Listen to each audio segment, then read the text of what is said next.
ہمارے بس میں بھی نہیں تھا، چنانچہ ہم بھی نہیں مر سکے۔ ٹوبو کو اور مجھے ایک ساتھ ہی ہوش آیا۔ بدن کے نیچے کراری زمین تھی، چاروں طرف تاریکی تھی، مکمل تاریکی اور خاموشی۔ کافی دیر کے بعد مجھے اپنے وجود کا احساس ہوا، اور پھر میں نے اپنے بارے میں سوچا اور اپنی حیثیت اور گزرے ہوئے واقعات کو یاد کرنے کی کافی دقت پیش آئی، اور پھر چونک پڑا۔ قدرتی بات تھی، میں نے انتہائی حیران کن انداز میں ہاتھ پاؤں مارے اور ہاتھ ٹوبو کے ہاتھ سے لگا۔ کون؟ میں بول پڑا۔ او میرے خدا! آواز تو باس کی ہے، ٹوبو کی بھرائی ہوئی آواز سنائی دی۔ یہ تم ہو ٹوبو؟ میں نے تاریکی میں ٹوبو کا ہاتھ پکڑ لیا۔ ہاں باس، کیا تم بھی زندہ ہو؟ شاید، میں نے کہا۔ اور میری طرح اندھے ہو چکے ہو؟ ٹوبو نے پھر پوچھا۔ اندھے؟ تو کیا تمہیں نظر آ رہا ہے باس؟ ٹوبو نے گھٹی گھٹی آواز میں کہا۔ کیوں، کیا بات ہے ٹوبو؟ میں تو اندھا ہو چکا باس، ٹوبو بھرائی ہوئی آواز میں بولا۔ نظر تو مجھے بھی کچھ نہیں آ رہا ٹوبو، مگر یہ تاریکی بھی ہو سکتی ہے۔ تاریکی؟ ٹوبو اچھل پڑا۔ ارے ہاں، یہ تاریکی بھی تو ہو سکتی ہے، مگر دریا کے کنارے اتنی گہری رات سمجھ میں نہیں آتی۔ ٹوبو، میں نے سرسراتی آواز میں کہا۔ یس باس، کیا تجھے سب کچھ یاد آ گیا ہے؟ اچھی طرح۔ تب دریا کہاں ہے ٹوبو؟ کیا ہم اندھے ہونے کے ساتھ ساتھ بہرے بھی ہو گئے ہیں کہ پانی کے بہنے کی آوازیں نہیں سن سکتے؟ میں نے کہا، اور ٹوبو خاموش ہو گیا۔ وہ اپنے حواس بحال کرنے میں کوشاں تھا، اور کئی منٹ تک اس کے منہ سے کوئی آواز نہ نکل سکی۔ ٹوبو، میں نے اسے مخاطب کیا۔ ہاں ہاں باس، سوری، میں کچھ سوچنے لگا تھا۔ کیا سوچ رہے تھے ٹوبو؟ تم ٹھیک کہہ رہے تھے باس، ہم دریا کے کنارے نہیں ہیں، اور گویا اس جگہ پر نہیں ہیں جہاں ہمارے حواس جواب دے گئے تھے۔ ہاں، تم نے ٹھیک کہا۔ تو پھر یہ کون سی جگہ ہو سکتی ہے؟ یہ کوئی زیر زمین سوراخ ہے، ٹوبو نے پورے پرسکون انداز میں کہا، اور میرے بدن میں عجیب سی سنسنی دوڑ گئی۔ سچی بات تھی، یہ ممکن تھا، لیکن میں کچھ منٹ تک بول نہ سکا۔ اپنی اس کیفیت کا جائزہ لے رہا تھا، جسم میں کوئی خاص نکاہت نہیں محسوس ہو رہی تھی، نہ ہی کوئی تکلیف تھی۔ تمہیں یقین ہے ٹوبو؟ میں نے کہا، یقین کر لے باس۔ او تب اٹھو، میں نے اس کا ہاتھ دبایا، اور ٹوبو بھی کھڑا ہو گیا۔ جس جگہ ہم تھے وہ بہرحال اتنی کشادہ ضرور تھی کہ ہم کھڑے ہو سکتے تھے۔ اس کے بعد ٹوبو نے قرب و جوار کا جائزہ لیا، لیکن ہمارے ہاتھ تو ہلا میں ہی جھول کے رہ گئے۔ اس کا مطلب تھا کہ جگہ کافی کشادہ ہے۔ پھر میں اور ٹوبو ہاتھ پکڑ کر ایک طرف چلنے لگے۔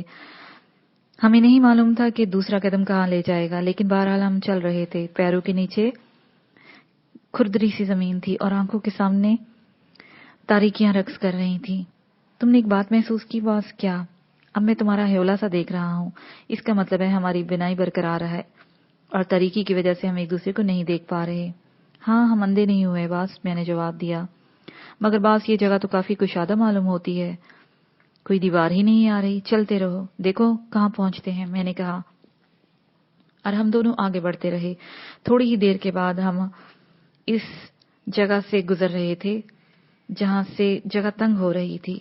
کئی بار ہاتھ دیواروں سے ٹکرائے، جس سے اندازہ ہو رہا تھا کہ ہم کسی سرنگ میں چل رہے ہیں، اور تھوڑی ہی دور روشنی کا ایک دبا سا نظر آیا، اور ٹوبو چیخ پڑا، روشنی! او خاموش رہو ٹوبو، خاموشی سے حالات کا جائزہ لو۔ سوری باس، نہ جانے کیسی کیفیت ہو رہی ہے۔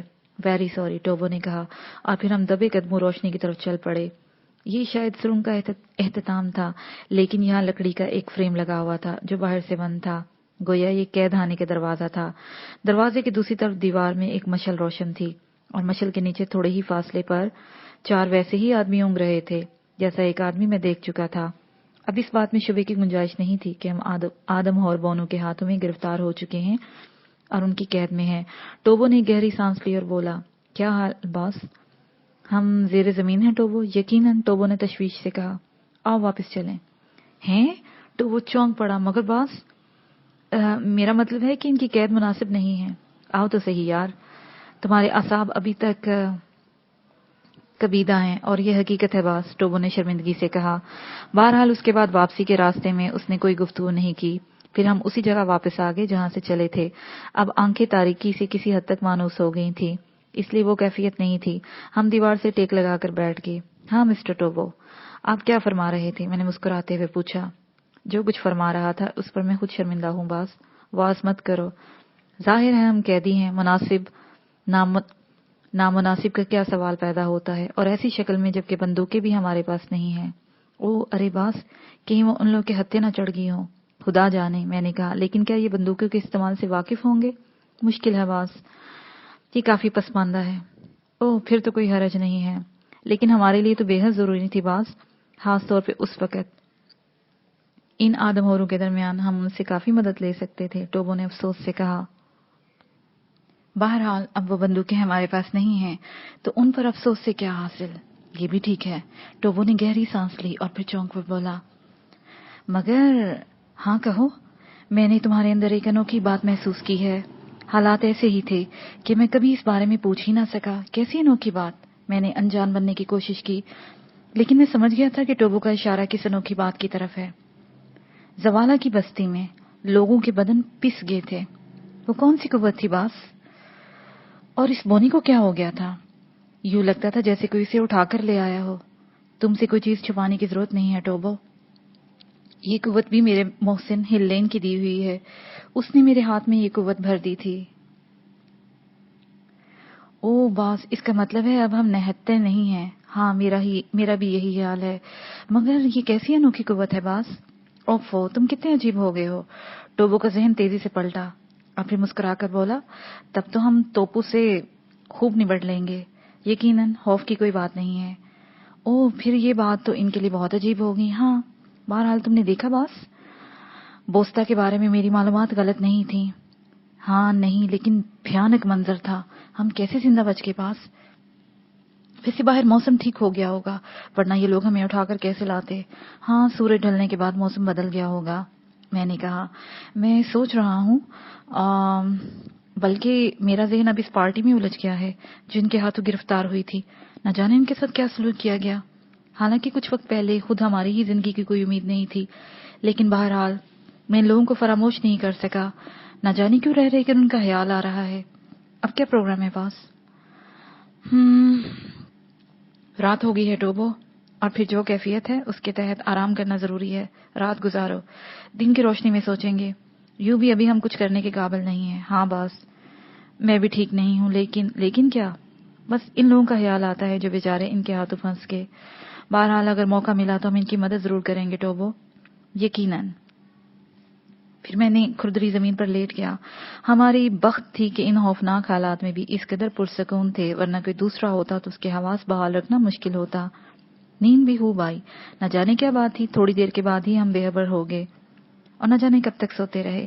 ہماری آنکھ کھلی تو ایک احساس ضرور تھا، یہ کہ نہ جانے ہم کتنی گہرائیوں میں تھے، لیکن یہاں بھی وقت کا تعین ہو سکتا تھا۔ اس وقت مناسب روشنی تھی جس سے اس بات کا احساس ہوتا تھا کہ بہرحال ان لوگوں نے زندہ رہنے کے انتظامات تو کیے ہوں گے، ہوا اور روشنی کے۔ میں نے ٹوبو کی طرف دیکھا، ٹوبو سو رہا تھا۔ میں نے اسے جگا دیا اور وہ چونک کر اٹھ بیٹھا۔ میں نے چاروں طرف دیکھ کر ایک گہری سانس لی۔ او باس، یہ نیند بھی کیا عجیب شے ہوتی ہے۔ آرام سے سوئے؟ میں نے مسکراہٹ سے پوچھا۔ نہایت آرام سے، ٹوبو بھی مسکرا دیا۔ صبح ہو چکی ہے۔ ہاں، احساس ہو رہا ہے باس۔ ممکن ہے ہم زیادہ گہرائیوں میں نہ ہوں۔ ابھی کیا کہا جا سکتا ہے باس؟ ویسے یہ وحشی اخلاقیات سے تو واقف نہیں ہوں گے، میرا مطلب ہے ناشتہ وغیرہ۔ مشکل ہے باس، ٹوبو گردن گھماتے ہوئے بولا۔ او، اس کا مطلب ہے کہ وہ بیچارے جو 2 دن سے بھوکے ہوں گے؟ پتہ نہیں باس، ابھی ہوں گے بھی کہ نہیں ہوں گے، کیا مطلب؟ ممکن ہے اب وہ بھوک سے بے نیاز ہو چکے ہوں، ٹوبو نے کہا، اور میرے بدن میں گرم لہریں دوڑ گئیں۔ ایک شدید اذیت کا احساس ہوا تھا۔ نہیں ٹوبو، ایسا مت کہو، ایسی بے دردی سے ان کے بارے میں ایسی بات مت کہو۔ سوری باس، ٹوبو شرمندگی سے بولا۔ آؤ، اب انتظار بیکار ہے، کچھ کریں، میں نے کہا، اور ٹوبو بھی اٹھ کھڑا ہوا۔ لیکن سرنگ کے آخری سرے پر ابھی ہم پہنچے بھی نہیں تھے کہ دوسری طرف سے بے شمار آدم اور وحشی آتے نظر آئے۔ میں نے کہا، دیکھنا چاہیے کہ وہ ہمارے ساتھ کیا سلوک کرتے ہیں۔ وہ سب ہمارے گرد پھیل گئے، ان کے پاس ہتھیار موجود تھے، لیکن نہایت ہی ناقص پتھر اور لکڑی کے ہتھیار جو صرف پھینک کر مارے جا سکتے تھے یا پھر قریب سے۔ ویسے ان کی تعداد ان کی قوت تھی۔ وحشیانہ انداز میں مسکراتے اور کہتے لگاتے ہوئے وہ ہمارے چاروں طرف پھیل گئے اور پھر وہ ہمیں آگے دھکیلنے لگے۔ سنگ کا دروازہ کھل چکا تھا، ہم خاموشی سے باہر نکل آئے، لیکن وہ تو ہمارے بدن کو ٹٹول ٹٹول کر دیکھ رہے تھے، گوشت کا اندازہ کر رہے تھے۔ میں نے بھی خاموشی اختیار کی تھی اور آپس میں باتیں بھی کر رہے تھے، لیکن میرا خیال تھا کہ ٹوبو ان کی ذہن نہیں سمجھ پا رہا تھا۔ ٹوبو کوئی اندازہ لگا سکے؟ نہیں باس، سالوں کی زبان میرے لیے اجنبی ہے۔ دیکھتے ہیں یہ ہمیں کہاں لے جا رہے ہیں، میں نے کہا۔ ٹوبو خاموش تھا۔